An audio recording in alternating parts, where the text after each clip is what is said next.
Hi, Lori. Good morning, Ned. How are you today? I'm good. How you doing? Fine, thank you. And as you just said, here goes. Here goes. Where are we? We're in the kitchen. Okay, is there any particular reason we would be in the kitchen today? Maybe because it's Ash Wednesday and we're having a pancake supper tonight at 6. At 6. And what are we having after the pancake supper? The Ash Wednesday service So what's in at 7. At 7. So what's in the Dutch oven? We've got palms in here that need to be burned. Well, no, some are burned. I told you They I didn't burned all them. burn. Well, I know, but we probably don't need that. This will probably be plenty. Okay. Y'all can't see, it's okay. You'll have to take our word for it. It's a little stinky. It is a little stinky, so that's why we're putting that. But this is as I told you this morning, this was my mother's Dutch oven, and I'm not sure it wasn't a generation or two before that. It's been around for a while, so we're getting ready for tonight. That's why we're in the kitchen. Okay, now, laughing already. I gave you. Why don't you read the first of the two quotes that I gave you? Because I gave you two quotes I want to talk about today. Number 1 is, when did it become about them coming to us rather than us going to them? Right. When did it become about them coming to us rather than us going to them? And I first heard that asked at some training on evangelism on the Elizabeth River District. This was March of maybe 2017. It's been a couple of years.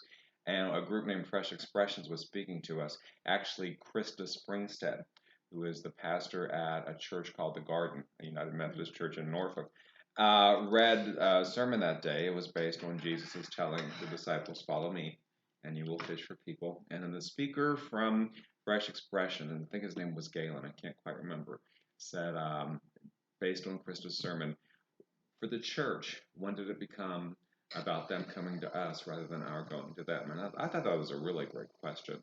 Because you're not supposed to sit around and wait for people to come to us. That's not why. That's not how you fish for people, is it?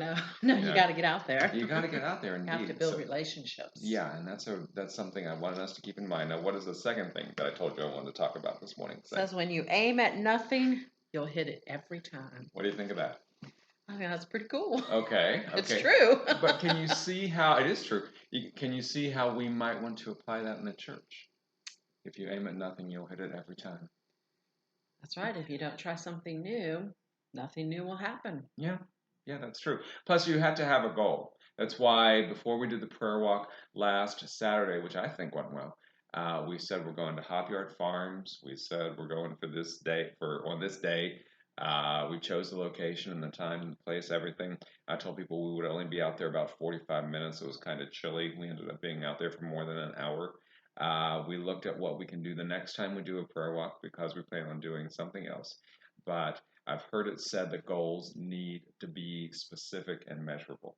So whenever we plan something, evangelism or what have you, we have to know what Did we're you aiming meet at. people out there? Were people wondering, what are these people doing? Not really. I don't think so much because there weren't many people on the street. Okay. A couple people like going places, but Chris Worley was with us, so they knew Chris.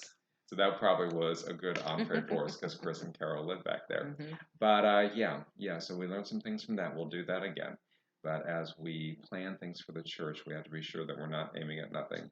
Because if we aim at nothing, you'll get nothing. We'll hit it every time. Okay, so hopefully people will come out tonight for pancakes and for the Ash Wednesday service and keep these two phrases in mind. Read them again, please. When did it become about them coming to us rather than our going to them? And when you aim at nothing, you'll hit it every time. That's right. Two things to keep in mind. Thanks. Have a good day. Bye.